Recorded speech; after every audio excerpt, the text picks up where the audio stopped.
একাদশ জাতীয় সংসদ নির্বাচনে ভোট গ্রহণের জন্য সারা দেশে পাঠানো হচ্ছে ব্যালট পেপার সহ নির্বাচনী সরঞ্জাম। সরকারি ছাপাখানা, বিজি প্রেস থেকে আইনশৃঙ্খলা রক্ষাকারী বাহিনীর কঠোর নিরাপত্তায় দেশের বিভিন্ন জায়গায় ব্যালট পেপার সহ প্রয়োজনীয় বিভিন্ন সরঞ্জাম পাঠানো হচ্ছে। ইভিএম এ ভোট গ্রহণের জন্য নির্ধারিত 6টি আসন বাদে অন্য আসনগুলোতে ব্যালট পেপার পাঠানো হচ্ছে। নির্বাচন কমিশনের কর্মকর্তারা জানান, সংসদ নির্বাচনে সব ধরনের প্রস্তুতি সম্পন্ন হয়েছে। এর মধ্যে জেলা পর্যায়ে পাঠিয়ে দেওয়া হয়েছে নির্বাচনী সামগ্রী।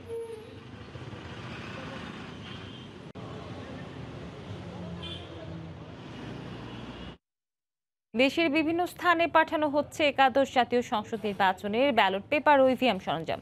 সে খবর জানাতে রাজধানী বিজি প্রেসে রয়েছেন রিপোর্টার তোহা খান তামিম। সরাসরি চলে যাচ্ছি তার কাছে। তামিম,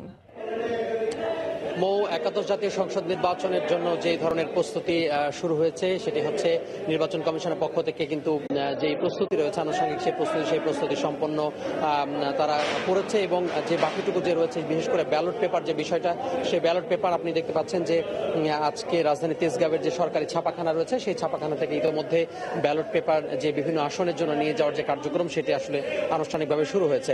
গতকাল থেকে শুরু হয়েছে। আপনাকে বলে রাখি, গতকালকে 69টি আসনের জন্য যে ব্যালট পেপার সেটা নিয়ে যাওয়া হয়েছে। আজ বাকি যে আসনগুলো রয়েছে 293টা আসন, সেই 293টা আসনের জন্য ব্যালট পেপার নিয়ে যাওয়া হচ্ছে। গতকালকে 69টা আসনে নিয়ে যাওয়া হয়েছিল।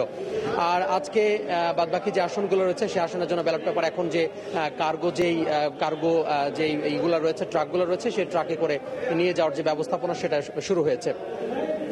বিভিন্ন জেলার যে নির্বাচন কর্মকর্তা রয়েছেন সেই নির্বাচন কর্মকর্তাদের উপস্থিতিতে এখানে যে আনুষ্ঠানিক যে কার্যক্রম, সেই আনুষ্ঠানিক কার্যক্রম শুরু হয়েছে।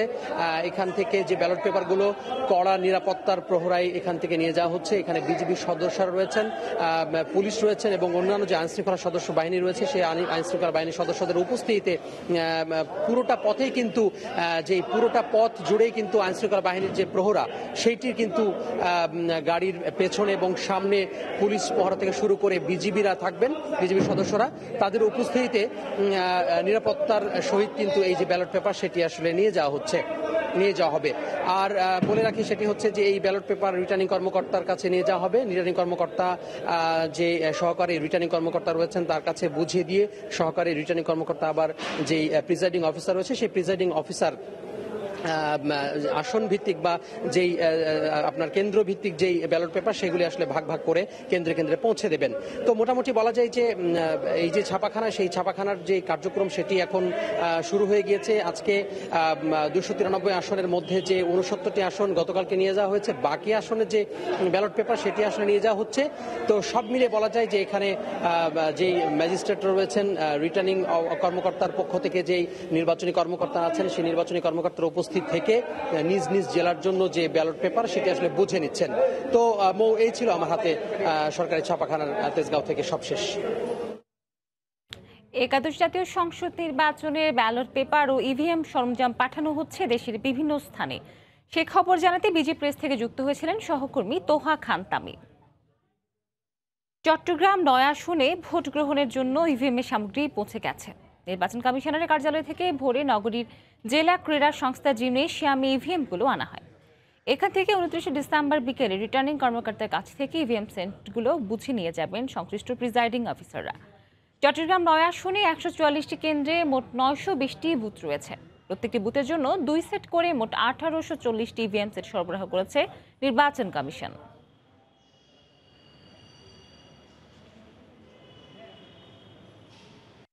ডিসপ্লে ইউনিট আছে, আমাদের ব্যালেট ইউনিট আছে, আমাদের কন্ট্রোল ইউনিট আছে। প্রত্যেকটি যে আমরা ডাবল নিয়েছি। যদি কোনো কারণে একটি প্রবলেম করে আমরা ব্যাকআপ হিসেবে আরেকটি রেখেছি। 29 তারিখ বিকেলবেলা থেকে এখানে আমাদের সহকারী রিটার্নিং অফিসার মহোদয় এখান থেকে সরবরাহ করবেন। প্রিজাইডিং অফিসার যারা আছেন তারা এখান থেকে প্রত্যেকটি বুথের জন্য এখান থেকে বুঝে নিয়ে যাবেন।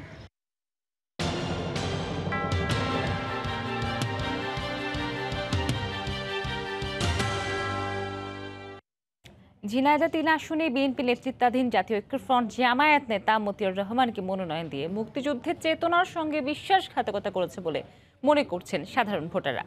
এছাড়া ভোট কেন্দ্র করে আবারও জামায়াত শিবির নাশকতার চেষ্টা করতে পারে বলেও শঙ্কা করছেন তারা। অবশ্য পুলিশ সুপার বলছে সব আশঙ্কা মাথায় রেখেই নাশকতা দমনের প্রস্তুতি নিয়েছেন তারা। ঝিনাইদহ থেকে খান মোহাম্মদ রুমেলের রিপোর্টে বিস্তারিত। 2014 সালের নির্বাচন পূর্ব সহিংসতার আগুনে দক্ষিণ পশ্চিমাঞ্চলের অন্যান্য জেলার মতো আক্রান্ত হয়েছিল ঝিনাইদহ।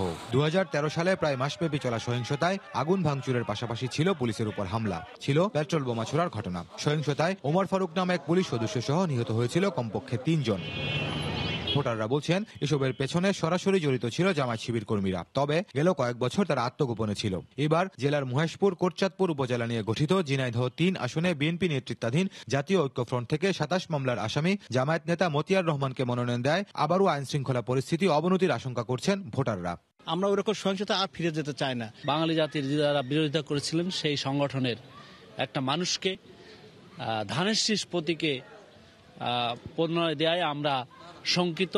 এছাড়া মুখে মুক্তিযুদ্ধের চেতনার কথা বলে জামায়াত নেতাদের হাতে ধানের শীষ প্রতীক তুলে দিয়ে বিএনপি মুক্তিযুদ্ধের চেতনার সঙ্গে বিশ্বাসঘাতকতা করেছে বলে মনে করেন তরুণ ভোটাররা। জামাত শিবিরের যে রাজনীতি করার আবারও সুযোগ দেওয়া হচ্ছে, এক্ষেত্রে তারা আরো বেশি শক্তিশালী হবে। আমরা চাইবো সবসময় যেন মুক্তিযুদ্ধের শক্তিকে আমরা পাই। পুলিশ বলছে নাশকতার ব্যাপারে গোয়েন্দা নজরদারি অব্যাহত রয়েছে। যদি কেউ নির্বাচনী পরিবেশ বিনষ্ট করার চেষ্টা করে, নাশকতার চেষ্টা করে, অবশ্যই আমরা আইন শৃঙ্খলা বাহিনীর সদস্যরা কঠোরভাবে সেগুলো দমন করব। 2012-13 সালের সহিংসতার ভীতি এখনো তাড়া করে ঝিনাইদহের সাধারণ মানুষকে। তারা বলছেন এবারের নির্বাচনের আগে যদিও এখন পর্যন্ত পরিস্থিতি শান্তই রয়েছে, তবে একেবারে ভোট গ্রহণের দিন পর্যন্ত পরিস্থিতি এমনটাই থাকবে, তেমনটাই প্রত্যাশা করেন তারা। আর এক্ষেত্রে তারা কামনা করছেন আইন শৃঙ্খলা রক্ষাকারী বাহিনীর যথাযথ উদ্যোগ। খান মোহাম্মদ রুমেল, সময় সংবাদ, ঝিনাইদহ। দেখছেন